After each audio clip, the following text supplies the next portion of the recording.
So Divyang, once you failed in prelims, then you went on to clear the prelims three times back to back and the IFS cutoff three times back to back. And you have developed this amazing paper solving approach. So please tell us, how are you going to help the students implement these paper solving approach in real time under exam pressure? In this video, I will be solving around 25 questions of 2024 prelims exam by using some tips and techniques so that students can know about these techniques. But just knowing these techniques won't help. So in the coming workshop, I will be using those tips and techniques, and I will ensure that students are able to practice more questions on those techniques, and so that they are able to use it in the action condition when the pressure is very high and students just resort to their natural game, and that is why they end up scoring low marks. Fine. So we can quickly start with the paper, Divyang, 2024 paper. Okay, sir. So first technique or first tip is that exaggerated statements are wrong. Let's read the question.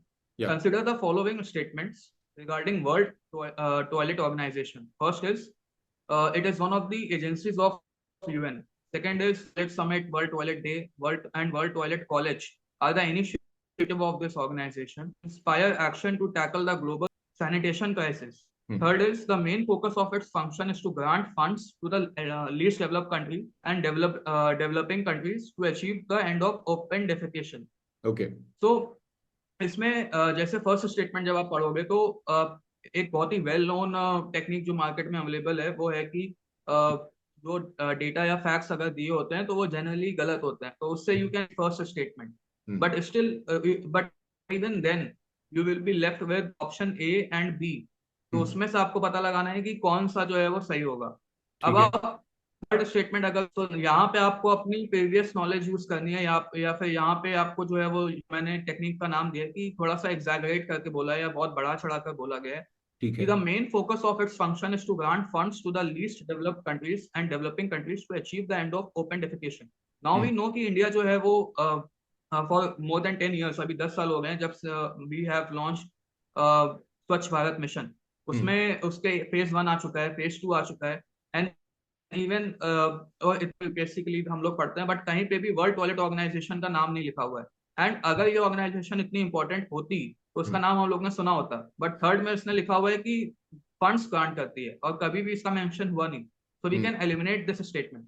And second statement जब हम लोग पढ़ेंगे तो वो फिर थोड़ी सी general भी लगती है कि ऑर्गेनाइजेशन का नाम जो है वो वर्ल्ड टॉयलेट ऑर्गेनाइजेशन है, and it is it launches the initiative of World Toilet Initiative या World Toilet Day या World Toilet College. तो वो थोड़ी general statement है. So on that basis you can arrive at a final answer कि A will be the right option. अब मैंने इसका रेफरेंस जो है वो यूज किया कि मैंने कैसे जो है वो ये टेक्निक बनाई थी या कैसे जो मैंने ये समझा कि इस टाइप की स्टेटमेंट हमेशा गलत होती है. तो ये राइट साइड में यू कैन सी 2016 PYQ. उसमें जो है वो आप जब ये क्वेश्चन पढ़ोगे तो पहले क्वेश्चन पढ़ते हैं, then I will talk about it. ठीक है. क्वेश्चन इज कि what is are the importance of the United Nation convention to combat desertification which is UNCCD, बहुत ही famous organisation. First statement is it aims to promote effective action through innovative national program and supportive international partnership. तो ये general statement है, ये सही होनी चाहिए कि पार्टनरशिप तो ऑब्वियसली प्रमोट करेगी, ग्लोबल लेवल की ऑर्गेनाइजेशन है ये. Okay. Second is it has a special particular focus on south Asia, north Africa regions, and its secretariat facilitates the allocation of major portion of financial resources to these regions. Third is it is committed to bottom up approach and encouraging the participation of local people in combating the desertification. Now third is also a very generic statement कि ठीक है bottom up approach है, कोई organisation follow कर रही है at a global level, तो वो भी सही होनी चाहिए. तो फर्स्ट एंड थर्ड तो सही है, बट आप सेकंड स्टेटमेंट देखोगे तो उसमें अगेन उसने बोला हुआ है कि फाइनेंशियल रिसोर्स का मेजर पोर्शन बस साउथ एशिया और नॉर्थ अफ्रीका में जा रहा है. And we read in newspaper कि भाई जो LDC है या फिर डेवलपिंग कंट्रीज है उनको फंड्स उतना मिलता ही नहीं है. That is the main bone of contention at a global level. तो हाउ कैन दिस स्टेटमेंट भी करे? तो सेकंड स्टेटमेंट आप एलिमिनेट करोगे तो आपका आंसर आ जाएगा सी. मैंने यही जो है वो रेफरेंस लेके इस वाले क्वेश्चन में भी लगाया था एग्जाम टाइम कंडीशन में कि फंड्स का, और दो these two questions are separated by 8 years. but still you can see कि how UPSC tends to play with the same kind of words and same mentality and same mindset हम्म जब वो question बनाता है. So this is one thing which you can understand कि कैसे जो है वो PYQ को आप यूज कर सकते हो, कैसे आप exaggerated statements को थोड़ा सा आइडेंटिफाई कर सकते हो. Yes, okay. even when I read this, the yes. statement to read that it has a special particular focus on South Africa and North Africa. Again, exaggeration, particularization, pinpointing at something. The way you said, yes sir. कि exaggerate किया जाता है, किसी एक चीज पर focus किया जाता है. Now that connect is very much clear to me. 2024 का भी आपने पेपर क्वेश्चन जिस तरीके से बताया, main focus of its function is to grant funds to X Y Z. A pretty direct connect visible to me over there. Yes, Divyang. Now we can move on to the next technique. इसका नाम as such मैंने नहीं दिया है, but इसका technique बस ये है कि मोस्टली जब भी यूपीएससी का पीवाईक्यूज आप देखेंगे और उसमें स्टेटमेंट्स अगर दो स्टेटमेंट सेम फॉर्म में लिखी हुई है, तो एक स्टेटमेंट जो है वो सही होगी और एक स्टेटमेंट गलत होगी. That is one one thing which you can keep in mind because and ये आपको जो है ऑलमोस्ट 70-80% ऑफ क्वेश्चन जब ऐसे क्वेश्चन होंगे उसमें आपको दिखेगा. Okay. कभी कभी ये फेल भी होगी. And that is why I always say, and others also say कि UPSC की prelims is a game of probability. उसमें जो है वो आप probability के basis पे खेलते हो कि भाई इस टेक्निक का या इस तरीके का अभी तक तो बहुत ज्यादा हाई एप्लीकेशन हुआ है कि 70-80% ये अप्लाई होती है, कभी कभी फेल होगी. But if I mark like 90+ questions, तो वो नंबर ऑफ करेक्ट अटेम्प्ट मेरे बढ़ेंगे, थोड़े से गलत भी होंगे, but when in the end जो नेट मार्क्स बन के आएंगे they will be much higher than what is required to clear the cut off. तो ये आपका माइंडसेट होना चाहिए. You will have to take risk. ये टेक्निक आप ऐसे लगा ही नहीं सकते अगर आप बहुत सेफ गेम खेलने वाले हो कि आप 70-75 क्वेश्चन अटेम्प्ट कर रहे हो, तब ये टेक्निक आपको लगाना उतना फीजिबल नहीं लगेगा, बिकॉज आपने कुछ क्वेश्चन में लगाओगे और हो सकता है कि उन्हीं क्वेश्चन में वो गलत हो जाए. तो आपको ये खेलना है तो फुल गेम खेलना पड़ेगा. लाइक आई ऑलवेज अटेम्प्ट, जब भी मेरा 3 बार जब फॉरेस्ट कट ऑफ कंटिन्यूअसली निकला है and by a good margin निकला है, तो मैंने हर टाइम जो है वो 95 या 95 से ऊपर अटेम्प्ट किए हुए हैं. So that is how you increase the probability of marking right question. तो इसलिए मैं पहले से बोल रहा हूँ कि these techniques will fail. कहीं ना कहीं फेल होंगी, बट ज्यादातर वो सक्सेसफुल होंगी. तो अब ये क्वेश्चन देखते हैं हम लोग. Lions do not have a particular breeding season. I don't know. Second is, unlike most other big cats, cheetahs do not roar. Let's say I don't know this. Third is, unlike male lions, male leopards do not proclaim their territory by scent marking. अब ये statement थोड़ी सी अजीब लगेगी, because almost all animals, specially big cats या कोई भी ऐसा एनिमल होता है, they always want to, they have a dominating nature, they want to assert their dominance, independence.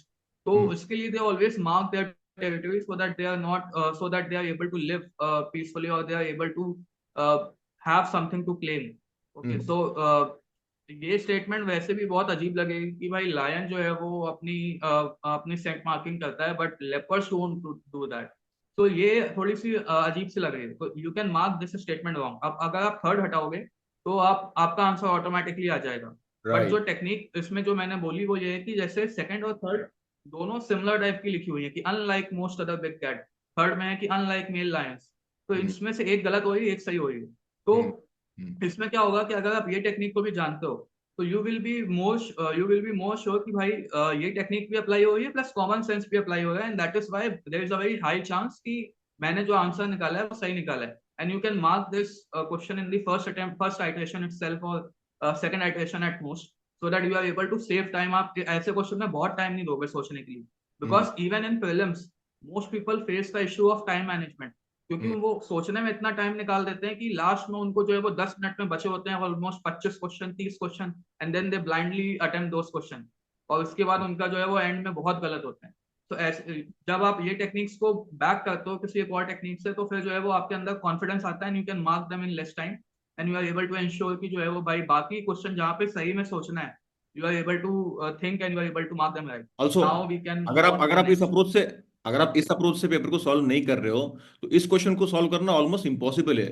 से like breeding behaviour of Lions, चीतास, big cats, ये सब कौन पढ़ के जाता है, right?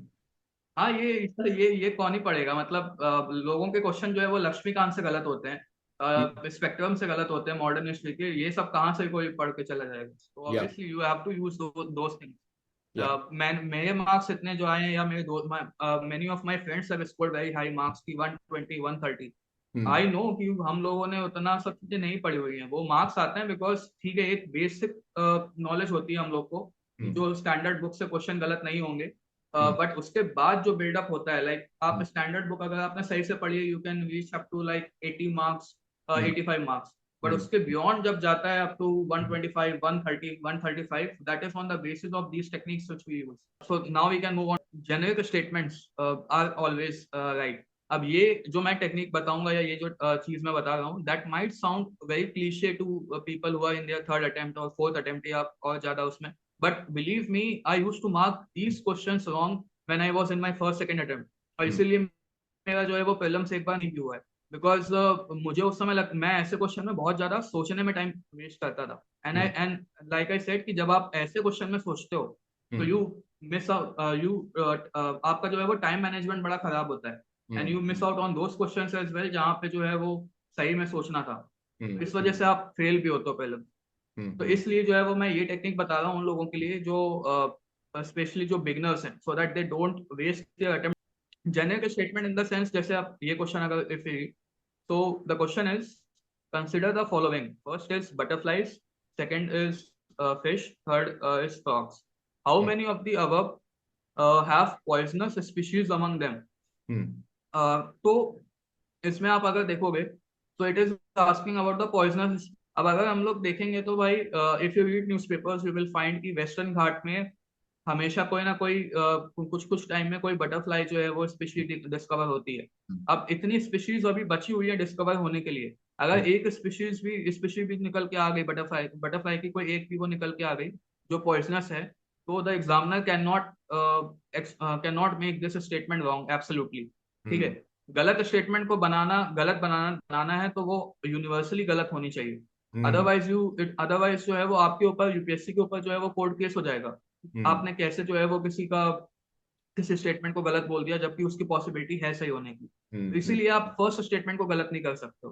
Hmm. Now second is fish.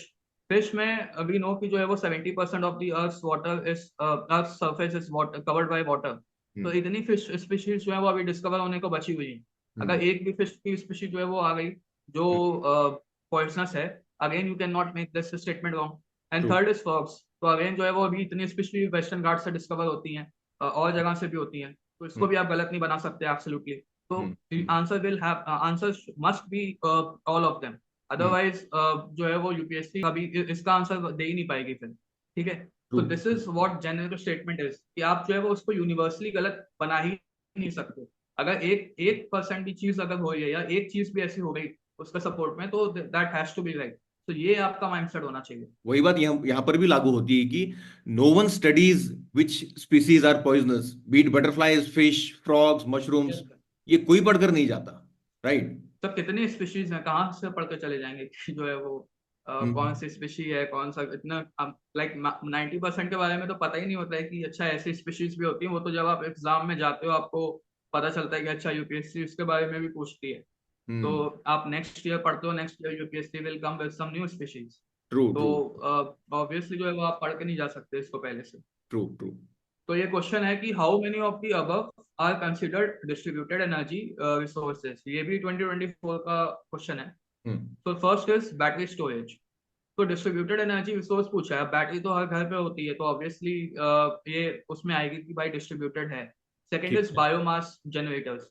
तो ऑब्वियसली आप जो है वो गांव में जाओगे यू कैन फाइंड जो है वो दे हम्म। आर यूजिंग बायोमास जनरेटर्स हम्म। इन मतलब इंडिविजुअल हाउसेस में है, या फिर जो है वो कलेक्टिवली कुछ हाउसेस मिला के अपना जो है वो बायोमास जनरेटर्स बनाए। तो hmm. Again that is a distributed energy resource. ठीक थर्ड है। Is fuel cell. तो हाइड्रोजन फ्यूल सेल अगर आप देखो तो that is you can design it, मतलब आप उसको साइज छोटा कर सकते हो, and then you can then it can be included in distributed energy resource. Hmm. Fourth is rooftop solar photovoltaic units.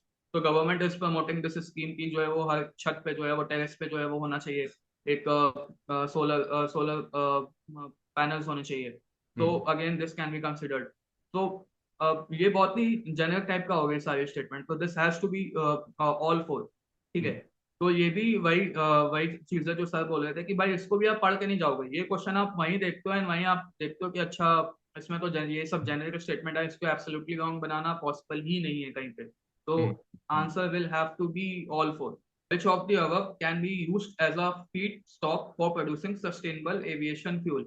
Hmm, So if you read the question, it is asking which of the above can be used. So it is a question of futuristic possibility, मतलब हम्म, future में इसकी possibility हो सकती है कि नहीं हो सकती है। हम्म, अब अगर आप इसमें भी वही कॉमन सेंस है, जनरल स्टेटमेंट वाला है कि भाई अभी नहीं हो रहा है, बट आगे चल के कोई टेक्नोलॉजी हम डेवलप कर लेंगे जिससे जो है वो ये चीज जो है वो यूज हो सकती है। तो hmm, first is agriculture residue जो होता है वो तो obviously we are using it, corn grain we are using it. अब लोगों को डाउट आएगा कि वेस्ट वाटर ट्रीटमेंट सच कैसे यूज होगा, बट हम्म, अगेन ये फ्यूचरिस्टिक पॉसिबिलिटी की बात है कि भाई फ्यूचर में ऐसी पॉसिबिलिटी हो सकती है कि नहीं। तो you can hmm, not rule it out absolutely. अभी हम्म, कहीं ना कहीं पे अगर रिसर्च स्टार्ट हो गई और 10 साल बाद ऐसा कुछ हो गया तो आप इस क्वेश्चन को जो है वो गलत बोल दोगे कि UPSC is not futuristic in technology की पार्ट। इतनी हम्म, बड़ी ऑर्गेनाइजेशन हो उसको जो है वो क्वेश्चन बनाना बनाना भी नहीं आता है। तो हम्म, इसलिए जो है वो you can not eliminate this statement absolutely. तो हम्म, इसलिए ये भी सही होगी। And wood mill and same is the case with wood mill waste. So in this question also all four have to be answer will be all four. Okay, this is a question from polity, but ये भी उसी type का question है जो अभी तक हम discuss कर रहे थे कि हम्म, as per article 368 of the constitution of India, the parliament may above amend any provision of the constitution by way of addition, variation, repeal. Hmm, Select the correct answer. तो अगेन पार्लियामेंट में amend. अब we know कि almost 75 years जो है वो constitution के आए हुए हो चुके हैं। हम्म, इंडिया में काफी ऐसे ऐसे अमेंडमेंट हुए हैं, दो में they might have been repealed by the they might have been declared ultra vires of the constitution by supreme court. Hmm, but amendment हुए हैं और बहुत तरीके के हुए हैं, बहुत उल्टे सीधे अमेंडमेंट हुए हैं, बहुत से ऐसे प्रोविजंस हुए हैं जिनको सही नहीं माना जाता है। But hmm, parliament has that power. एक पावर तो ये कि भाई अगर 50% स्टेट से रेटिफाई करते हैं तब तो पार्लियामेंट कुछ भी कर सकती है। हम्म, बाद में भले सुप्रीम कोर्ट उसको बोल दे कि ये गलत है, but parliament can do this.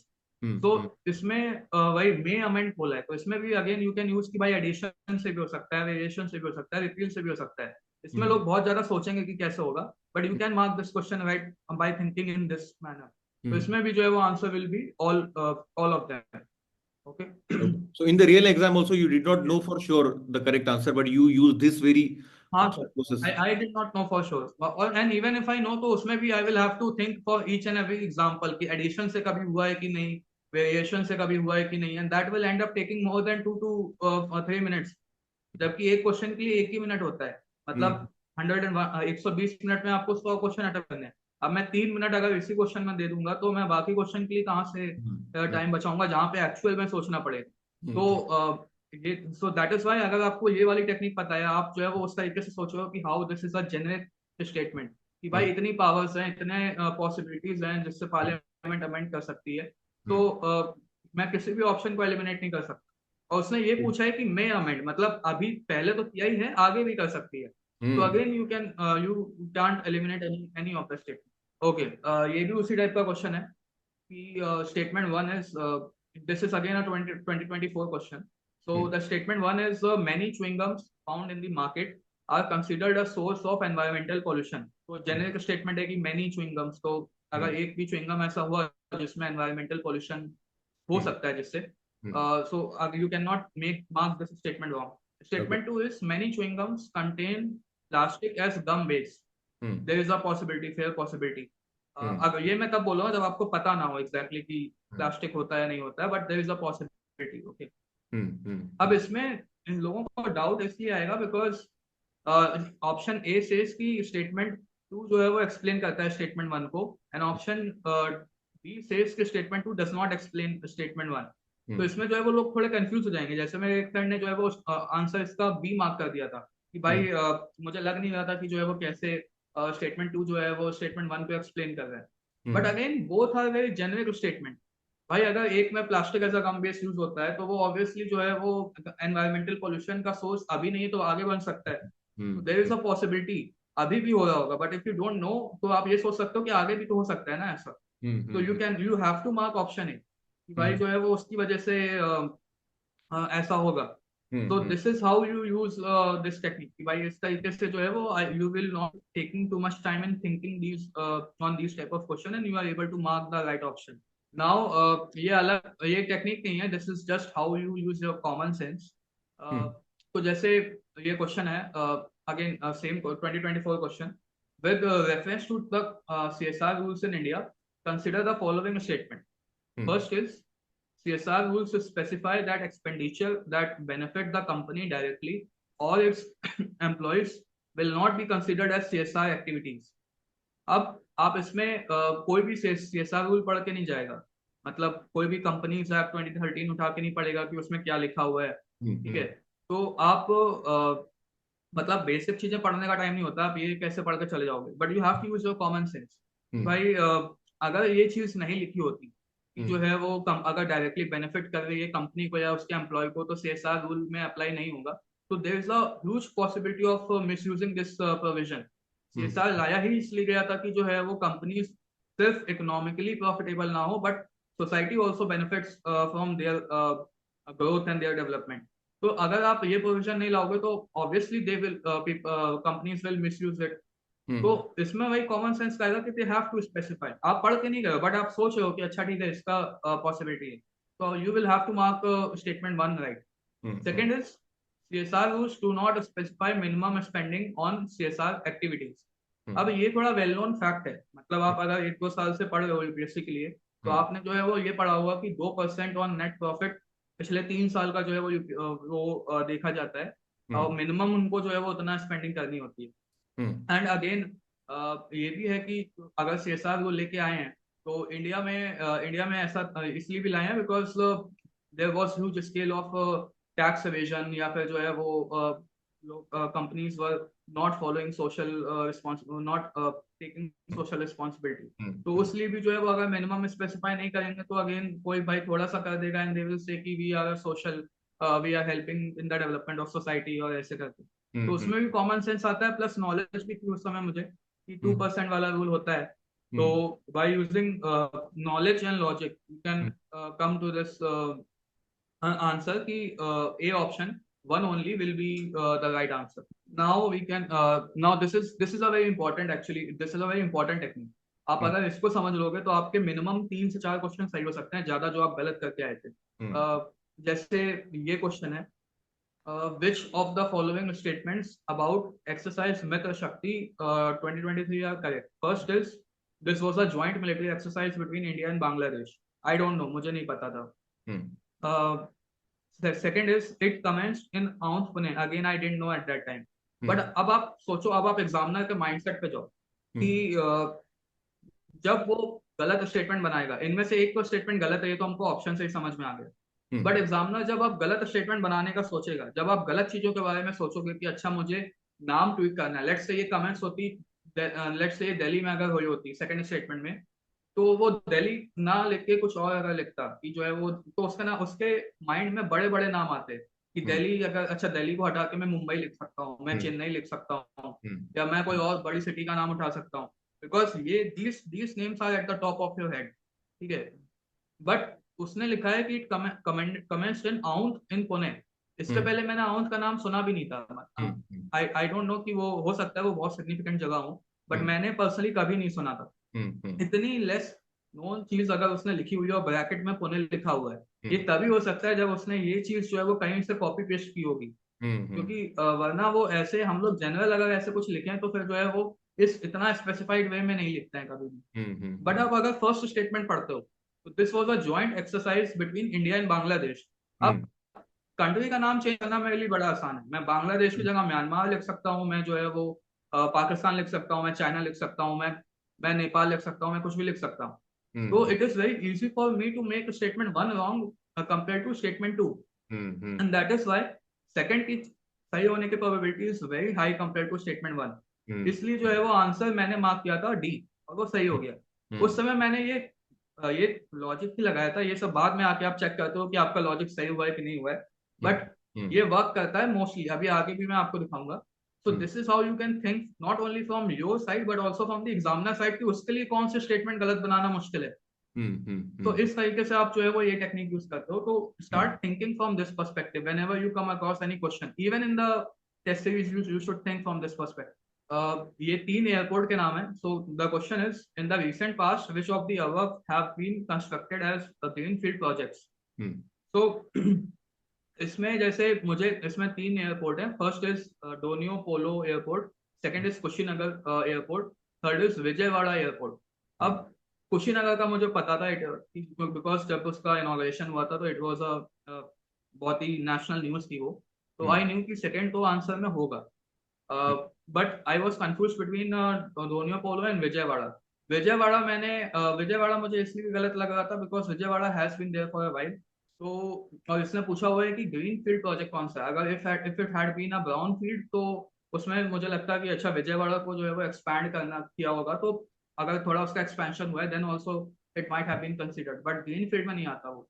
Hmm but Donyi पोलो में आप अगर फोकस करो तो डोनियो पोलो मैंने ऑनेस्टली नाम नहीं सुना था। हम्म हो सकता है मुझे मुझे पढ़ा, I have been preparing for a while, but मैंने नाम नहीं सुना था। हम्म तो मुझे मैंने अगेन ये टेक्निक वहां पे लगाई कि इतना लेस नोन चीज मेरी नॉलेज में कभी नहीं आया, मैंने कभी नहीं पढ़ा। हम्म एग्जामिनर इसको इस स्टेटमेंट को क्यों लाएगा? अगर उसको गलती करना होता तो वो बड़े बड़े एयरपोर्ट के नाम लेता कि इंदिरा गांधी एयरपोर्ट, छत्रपति शिवाजी एयरपोर्ट, तो हम्म ऐसे नाम वो लेके आता। बट उसने जो है वो ये वाला एयरपोर्ट एंटोनियो पोलो लिखा। ये हम्म तभी लिख सकता है जब उसने कहीं पे पढ़ा होगा कि ग्रीन फील्ड प्रोजेक्ट्स अभी इंडिया में कौन कौन से डेवलप हो रहे हैं, एंड देन उसने डोनियो पोलो कहीं पर पढ़ा होगा एंड देन उसने लिख दिया होगा। तो फर्स्ट सही होने की प्रोबेबिलिटी हाई है। हम्म सेकंड तो सही, मुझे पता था कि सही होगा। तो हम्म फर्स्ट सेकंड मैंने मार्क किया एंड मैंने बताया कि विजयवाड़ा मैंने क्यों एलिमिनेट किया। तो दिस इज हाउ मैंने ये वाली टेक्निक यूज की and then I was able to mark this question correct. Amazing, actually तो दिस साउंड्स वेरी अमेजिंग। और आप जब बच्चों को खुद सेशन में ये करवाने वाले हो, तब the students will be able to better connect with it. अभी तो बच्चे सिर्फ सुन रहे हैं, समझ रहे हैं, लेकिन जब आप उनसे करवाओगे practically, then they'll get this knack of applying these learnings in time pressure, right? Definitely sir, definitely, because अभी तो मैंने बस बताया है। सुनने से there is a very famous quote कि if you want to teach something make them do it. तो हम्म ये बस मैंने बताया है। नॉलेज तो हमेशा एग्जिस्ट करती है but people who are able to use it. Hmm तो इन द कमिंग सेशन जो वर्कशॉप होगी we can put these things into action and then they will benefit a lot from it. Sure sure sure. अब ये question मैंने इसलिए रखा था इसमें बिकॉज क्योंकि ये क्वेश्चन जो मैं इसमें जो बोलूंगा उसमें after that you might students might be confused कि जो है वो अभी तो कुछ और बोला था, अब जो है वो कुछ और बोल रहा है। But first go through this question and then I will explain the reason why different approach has to be taken in different questions. So the question is, ये भी 2024 का ही है कि with reference to ancient India, Gautam Buddha was generally known by which of the following epithets? First is Nayaputta, second is Shakyamuni, third is Tathagat. अब जो भी UPSC के लिए जिसने भी यूपीएससी के पीवाईक्यूज देखते हैं उसको पता होगा कि Buddhism and Jainism is the वो ऐसा एक टॉपिक है जिससे हमेशा हर साल क्वेश्चन आता है विदाउट, मतलब एक साल भी ऐसा नहीं गया है जहाँ पे क्वेश्चन ना आया हो इन द रिसेंट पास्ट। ठीक है।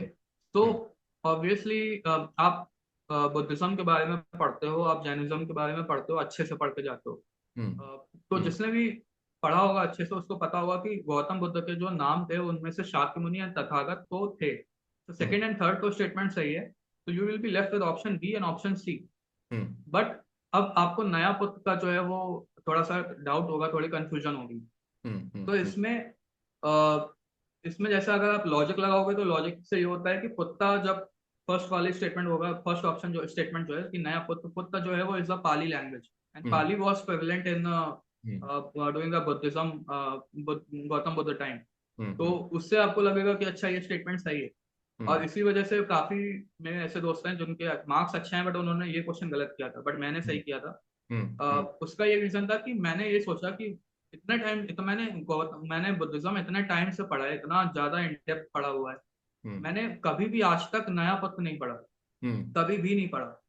बट अब अचानक से नाम आ गया तो मुझे वैसे लगा कि ये गलत होना चाहिए।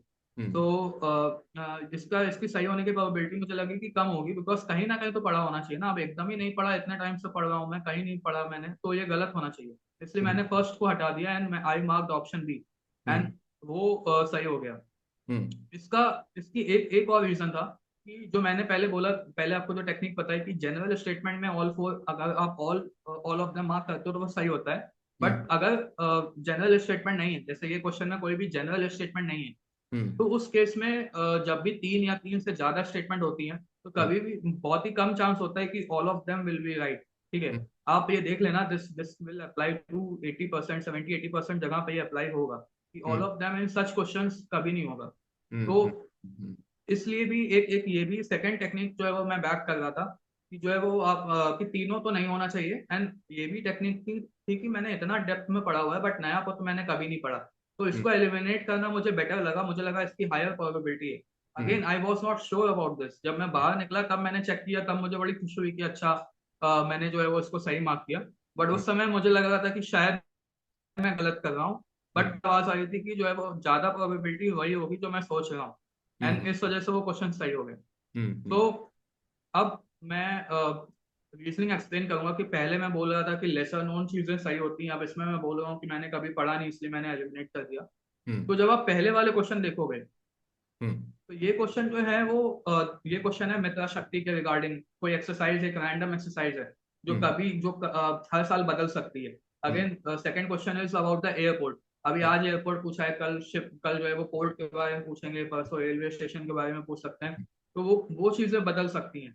But Buddhism and Jainism are well, वो हर साल ही आता है, बहुत ही डेप्थ में पूछता है यूपीएससी, उसने हम्म ऐसे ऐसे क्वेश्चन पूछे हैं जो आपको बहुत ही डेप्थ में पढ़ने के बाद पता चलेंगे। तो हम्म जब भी बहुत ही डेप्थ में है आप और आप उसके लिए पढ़ के जा रहे हो, तो आपको पता है कि भाई इतना मैंने पढ़ा है, अगर ये होता तो मुझे जो है वो पता होता। हम्म इसलिए मैंने यहाँ पे पहला स्टेटमेंट एलिमिनेट किया। बट हम्म यहाँ पे मैंने जो है वो लेसन नोन चीजों को सही किया। This hmm is the reasoning कि हम्म इन्होंने लेसन नोन चीजें पूछी हैं, उसमें लेसन नोन चीजें लिखी हुई हैं, हम्म इसलिए वो सही होने की प्रोबेबिलिटी ज्यादा है। लेकिन हम्म इस वाले क्वेश्चन में गौतम बुद्ध में Buddhism is a very well known topic, उसमें हम्म लेसन नोन चीजें डाली हुई हैं, तो वो मुझे लगा कि उसकी सही होने की प्रोबेबिलिटी कम होगी। Hmm that's why I eliminated this. अब यहाँ पे कंफ्यूजन मुझे लगता है कि अभी भी बनी होगी, hmm but in the workshop I will ensure कि ऐसे कंफ्यूजन को मैं और कम कर पाऊँ in the coming time, so that you are able to use it in the right way. So ये टेक्निक नहीं है as such, this is how you can use the PYQ statements, PYQ knowledge, और उसको आप कैसे current time में use कर सकते हो। अब जैसे आप 2016 का राइट साइड में क्वेश्चन देखोगे तो इसमें पूछा हुआ है कि with reference to the red standard sometimes seen in news, consider the following species, consider the following statement. First is, it is a species found in South India. Hmm So ये वाले question के बाद पता चल गया था कि भाई, और वैसे भी मूवीज आई थी, पुष्पा आई थी, वीरप्पन आई थी, जिससे समझ में आ गया था कि जो है वो पता चला था कि अगर आप नॉर्थ इंडिया के हो तब भी आपको आइडिया लग जाएगा कि अच्छा ये endemic, this species red standard is endemic to India. Hmm तो जब आप 2024 का क्वेश्चन देखोगे तो कंसिडर द क्वेश्चन इज कि कंसिडर द फॉलोइंग, उसमें तीन वो दिए हुए हैं, cashew, papaya and red sandals. Hmm question is how many of the above trees are actually native to India. तो हम्म रेड सैंडल तो आप इसलिए सही कर दोगे बिकॉज आपने यूपीएससी में पीवाईक्यू आया हुआ है, तो ट्रू इस वजह से वो सही हो जाएगा।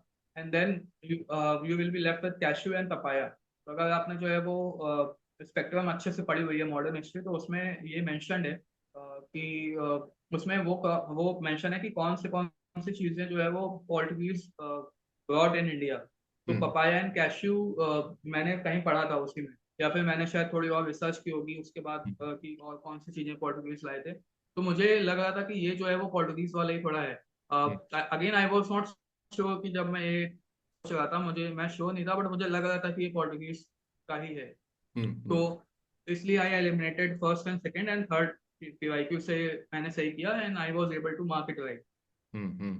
मेक सेंस मेक सेंस और अगेन इसमें भी ये क्वेश्चन में भी जो है वो पीवाईक्यू का ही नॉलेज यूज होता है कि जैसे आप 2021 का क्वेश्चन देखोगे तो उसमें चंद्रकेतुगढ़ जो है वो उन्होंने पूछा हुआ है, बोलजाम पूछा हुआ है।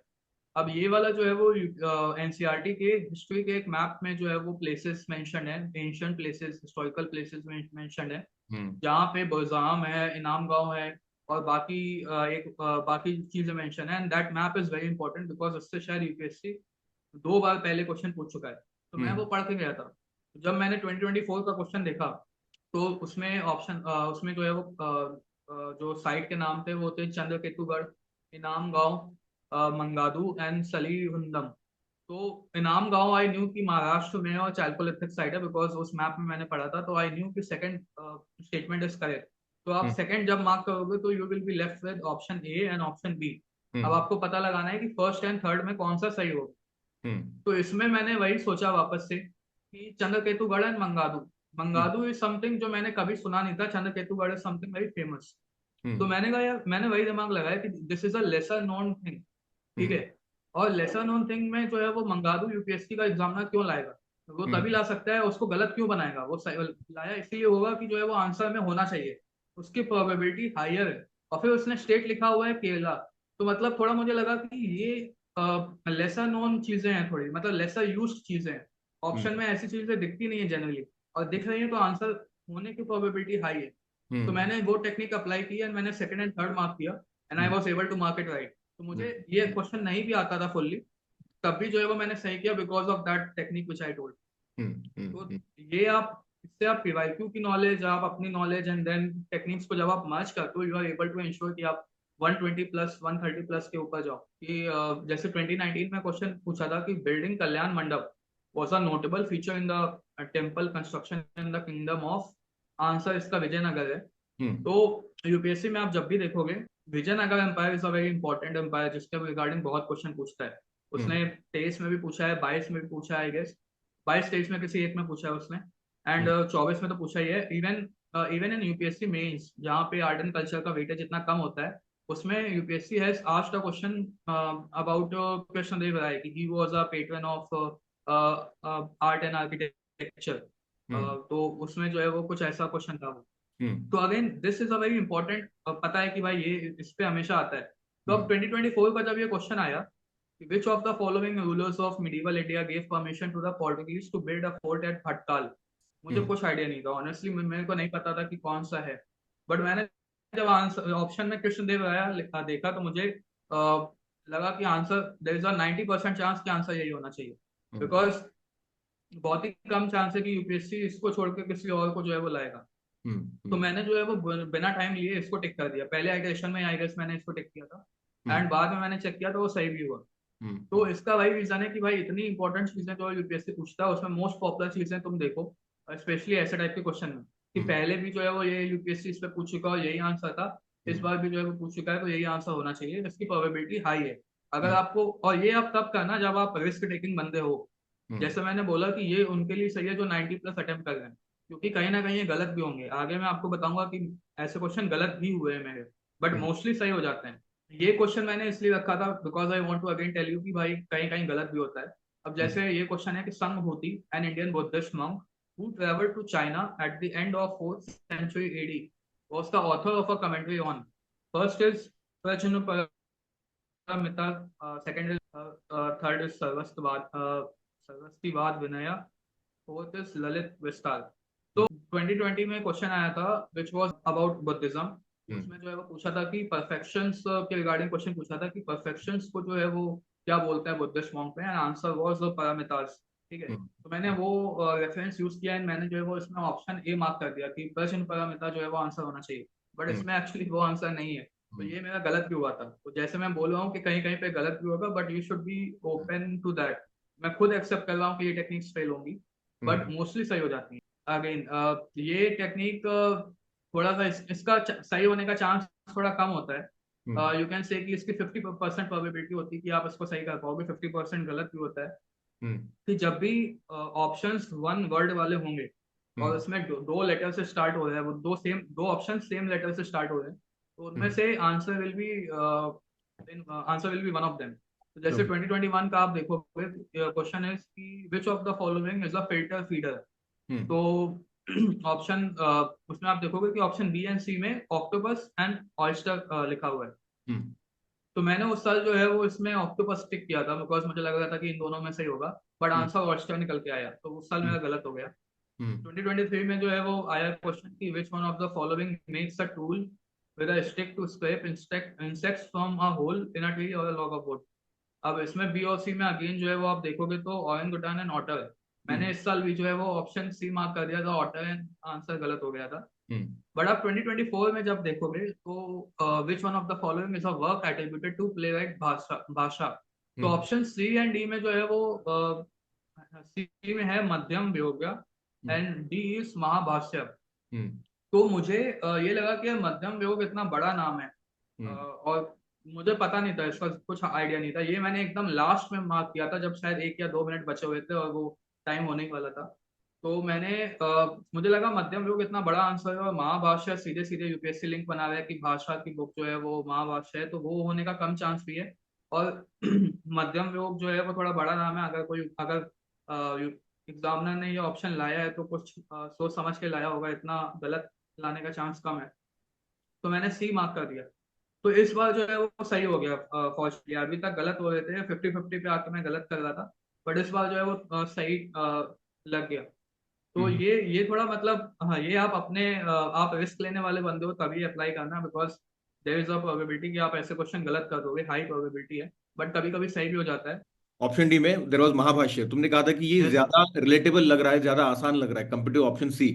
हाँ, ये सर डायरेक्ट लिंक है, तो वो मुझे लगा कि थोड़ा सा ट्रैप टाइप का है कि भाई जानबूझ के जो है वो UPSC wants you to take this option. तो वो हम्म भी एक रीजन था कि जो है वो इतना इतना सीधा सीधा देने का मुझे थोड़ा कम चांस लगता है कि भाषा की बुक का महाभाष्य ही सीधा पूछ लिया। हम्म हम्म महाभाष्य आंसर है। तो हम्म वो मुझे हम्म इसलिए भी लग रहा था कि थोड़ा उसका एलिमिनेट करना is better. But hmm again sir वो थोड़ा लक की बात भी होती है कि ये मेरा हम्म सही हो गया।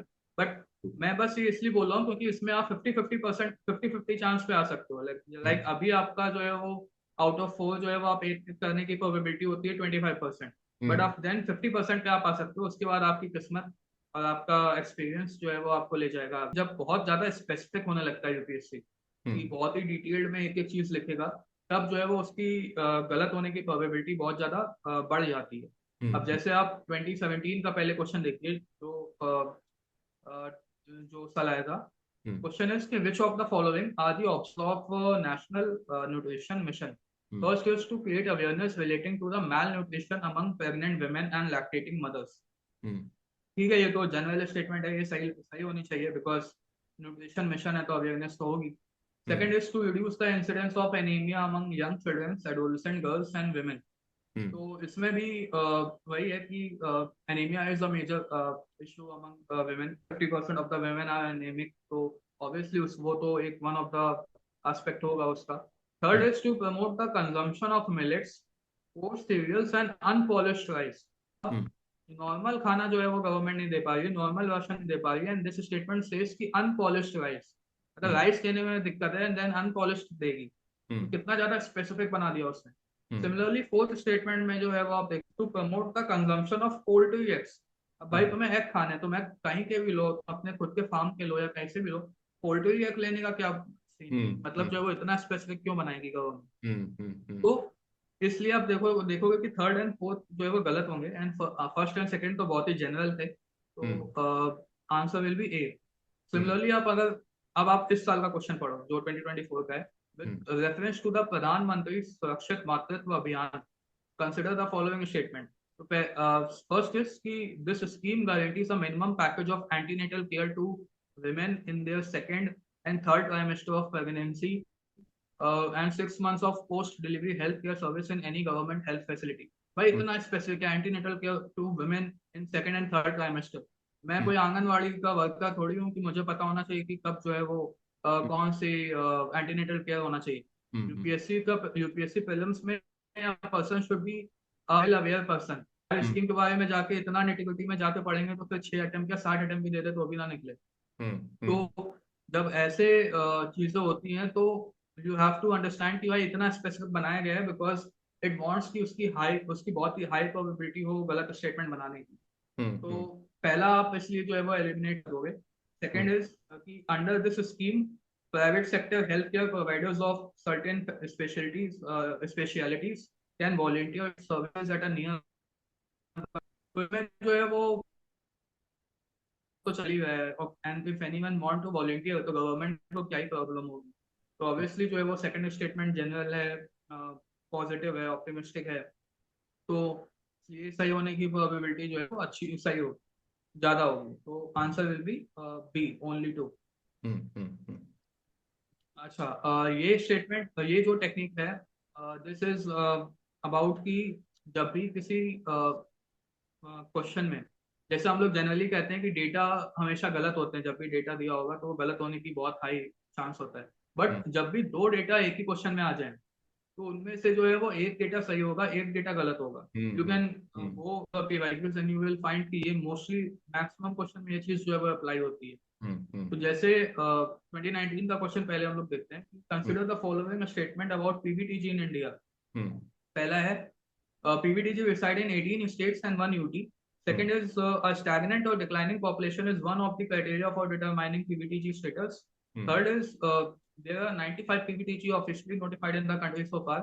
हम्म Fourth is दो ट्राइब के नाम दिए हुए हैं and they are included in the list of PVTG. तो हम्म जब आप फर्स्ट एंड थर्ड देखोगे तो इसमें दो डेटा दिए हुए हैं, दोनों स्टेटमेंट में डेटा है। हम्म तो इसमें से मैं आंसर पे नहीं जा रहा हूँ मैं, बट मैं बता रहा हूँ कि इसमें एक सही है और एक गलत है। हम्म थर्ड स्टेटमेंट गलत है बिकॉज 75 पीवीटीजी है एंड हम्म फर्स्ट है। तो ये से आगे के क्वेश्चंस में बहुत अप्लाई किया। जैसे 2024 का जब ये क्वेश्चन आया, हम्म तो इसमें था कि विद रेफरेंस टू द प्रधानमंत्री श्रम Yogi Maandhan Yojana, hmm consider the following statement. First is the entry stage, entry age group for enrollment in the scheme is 21 to 40 years. Hmm I don't know. Second is the age specific contributions shall be made by the beneficiary. Third is each subscriber shall be under the scheme shall receive a minimum pension of 3,000 per month after attaining the age of 60. अब हम्म आप देखोगे again first and third में जो है वो data है, लेकिन first वाले का जो उसने एज का जो वो रखा हुआ है कि 21 to 40, वो थोड़ा सा अजीब सा लग रहा है। बिकॉज 18 समझ में आता है, 21 का लॉजिक नहीं समझ में आता है कि भाई हम्म 18 के बाद जो है वो भी consider a person to be an adult person. हम्म 21 रखने का क्या लॉजिक बनता है? तो हम्म इसलिए जो है वो मुझे फर्स्ट वाला ज्यादा गलत लग रहा था कंपेयर टू थर्ड, एंड हम्म मैंने फर्स्ट को एलिमिनेट किया। हम्म एंड सेकंड वाला जो है वो बहुत ही जनरल है, और थर्ड तो बोला कि दो में से एक सही होगा एक गलत होगा, तो सेकंड थर्ड सही लग रहा था मुझे, इसलिए आई मार्क ऑप्शन बी, और हम्म वो सही हो गया था। द हम्म सेम मैनर ये वाला भी क्वेश्चन आया था, ये भी 2024 का ही है। Consider the following statements regarding नारी शक्ति वंदन अधिनियम हम्म अधिनियम। First is the provisions will come into effect from the 18th Lok Sabha. Second statement may be fact that this will be in force for 15 years after becoming act. ठीक है, तो इसमें भी वही है कि एक सही होगा एक गलत होगा। तो आप जो है वो देखोगे तो इसमें एक्चुअली में पहला गलत है। ये पढ़ा भी था, ये बहुत ही इंपॉर्टेंट एक्ट था। But I am just talking about the technique कि जो है वो आपने अगर नहीं पढ़ा है तो कैसे आप आओगे। तो you will eliminate first and you can come to the final answer which is C. तो ये एक टेक्निक थी। Then another is etymology. ये टेक्निक नहीं है, this is just common sense understanding and looking into the meaning of words, which is the question is operations undertaken by the army towards upliftment of the local population and remote must include addressing of their basic needs is called. First is operation संकल्प, operation मैत्री, सद्भावना and मदद। तो जब मैंने सी देखा सद्भावना, तो उसमें क्वेश्चन में भी यही लिखा हुआ है कि आर्मी जो है वो लोकल पॉपुलेशन को अपलिफ्ट कर रही है, बेसिक नीड्स को उनकी एंश्योर कर रही है कि वो मीट हो जाए। तो सद्भावना looks like a more better fit compared to any of the any other option. तो इसलिए जो है वो मैंने वही एटमोलॉजी का यूज किया and then mark this question right. Now this technique is called contradictory statement, कि जब दो स्टेटमेंट एक दूसरे को कॉन्ट्राडिक्ट करती हैं, तो आपको वो फाइंड करना होता है कि भाई कौन सी ऐसी स्टेटमेंट है जो जो दूसरों को इतना सपोर्ट नहीं कर रही है। So when you do that, you can solve even those questions जिसके बारे में आपको आइडिया नहीं होता है। अब जैसे ये क्वेश्चन है, with reference to the radioisotope thermoelectric generators, consider the following statement. ये क्वेश्चन ये मुझे नहीं पता था कि ये क्या होता है, ऑनेस्टली मैंने पहली बार एग्जाम में सुना था कि ये ऐसा भी कुछ होता है। तो फर्स्ट स्टेटमेंट इज कि RTG are miniature fission reactors, I didn't know at that time. Second is RTGs are used for powering the onboard system of spacecraft. तो ये टेक्नोलॉजी है और टेक्नोलॉजी का एप्लीकेशन बता रहा है, तो सेकंड तो सही होने की प्रोबेबिलिटी है। थर्ड इज कि RTG can use plutonium 238 which is a by product of weapons development. तो again technology and its application and then the word use which is futuristic application. तो थर्ड भी सही होने की प्रोबेबिलिटी सही है, ज्यादा है। सेकंड और थर्ड तो सही है, बट फर्स्ट थोड़ा वो लग रहा है कि मिनिएचर फिशन रिएक्टर है। बट जब मैंने थर्ड स्टेटमेंट पढ़ी, तो plutonium 238 which is used for weapon development. अब वेपन डेवलपमेंट जब भी आप चाहे टैक्टिकल वेपन डेवलप करो या नॉन वेपन डेवलप करो, न्यूक्लियर उसमें, न्यूक्लियर मिसाइल में, तो वो that is huge, that is big.